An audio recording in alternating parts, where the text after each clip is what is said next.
this video I'm going to show you how to select, edit, and store some parameters for voice editing in the MM6. When you first boot up the MM6, you notice you'll be taken to the main screen here and the voice assignment is highlighted. It says Power Grand. That's the first piano sound in the category of piano. If we press the category search, you'll see it's the first one that comes up here. Now with the scroll wheel we could dial to other piano sounds, or we could use the increment and decrement to jump up. From this point we can also use the category, increment and decrement buttons to shift left and right through the categories. If we shift over 2, you can see that we're now in the guitar and bass, which is 2 over from the piano on the category here. Let's go ahead and select the sound. We'll set this to live steel guitar and press exit, and we can hear the guitar sound that we've selected. So there's some edits that can be performed to this. The first ones that would be performed would be the front panel edits here, the cutoff and the resonance. Could adjust those there if we wanted to. And also the release. Let me increase the release on this. You can see now it has a little bit more of a harp type characteristic because we increased the release quite a bit. I want to show you some of the other edits that can be performed to a voice as well. Let's press the edit button here under the release knob, and you'll see that there's a relative volume control that can be adjusted. We can cycle through some of the parameters here under this edit screen by hitting the increment and decrement category buttons here. So you can see we can shift the octave, we can change the panning. We can also change some of the send levels to the effects that are inside the MM6. For this voice particularly, it doesn't have any reverb, but we could jack this up a bit and increase the reverb. You can see it has a little bit of a reverb ambient hall style applied there, so if we increase that, changes the characteristics. There's also a chorus effect and a DSP effect. Now each voice has a DSP set up. Let's increase this to a large amount, say in the 100 range. At this point I can't really tell what type of DSP that is, but I'll show you in just a second how you can adjust which DSP is used. You also can change the dry levels, main levels, and this is important too. I hadn't got into splits and duals yet, but the MM6 has the ability for you to layer 2 voices. And when you're talking about layering 2 voices, it's called the dual voice, is the second voice. So that instrument that you select to be the second voice that's layered over, it has an independent volume control through this menu as well. So you could adjust these, you can shift its octave, its individual panning and send levels, just like the main voice.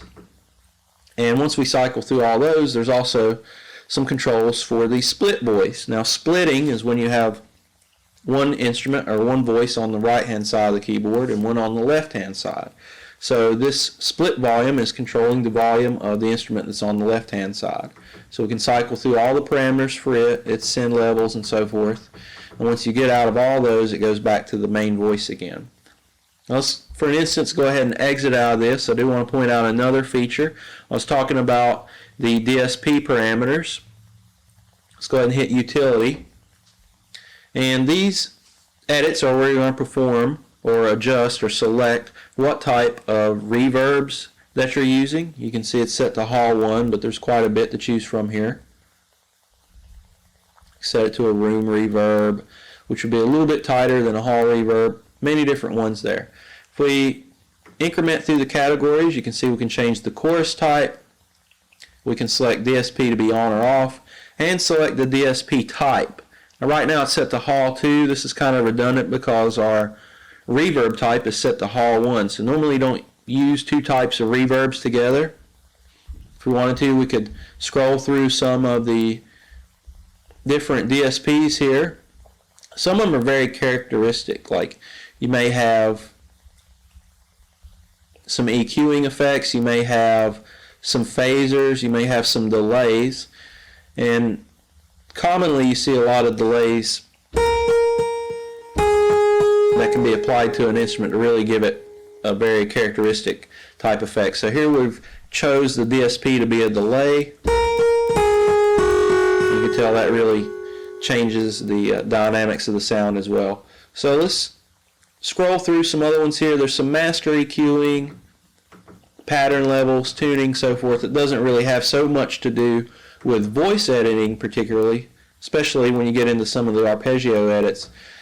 So we can go ahead and exit out of this now. I just wanted to cover some of the parameters that change the way your instrument sounds, or your voice selected sounds. So now we've changed it quite a bit. And if we wanted to, at this point, we could boot or power down the MM6 and turn it back on, and we'd lose all these settings that we set up. All the release settings, all the DSP changes, the send levels, and so forth. It would all be lost. But the ability to store these into performance memory, and you would do this by selecting the bank that you want to choose to store it into by pressing the performance bank decrement and increment buttons. So here you can see I'm changing through the different banks here, 1 through 8. So we have 8 different banks, and along with the banks we have 8 slots per bank, so 8 times 8, that's 64. So we can save up to 64 panel settings or edits that we want to use. So the next step is select the store button, or hold down the store button and store it into the slot you want to. I'm going to store it in the bank 1, performance memory 1, and it says now writing, do not turn power off. And if we exit out of this now, you'll see that's stored in there. We can now choose other sounds,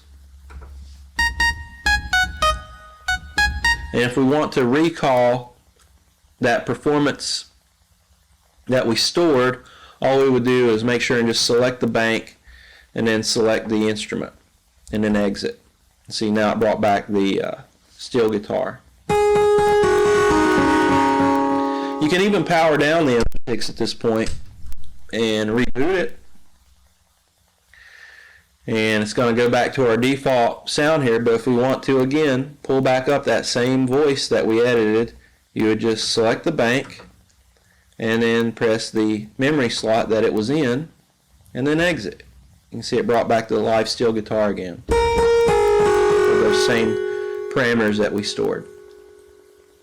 Now there's another feature here that you may think to be quite useful, and this is for the ability to clear out a memory slot. And to do this, we'd simply select the bank again, and then rather than pressing the button and releasing it, we'd hold it down, and then it comes up with a note. It says, do you clear performance?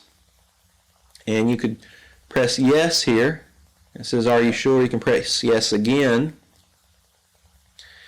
and now it's clearing out that performance slot. You don't necessarily have to do that, but there may be cases where you want to not overwrite the performance slot, or you may say, well, I want to rearrange and have some of these performances all in a row that I most commonly use. So that's just a little bit of information for setting up voice edits and also storing these. And in the next video I'm going to show you how to set up duals and splits.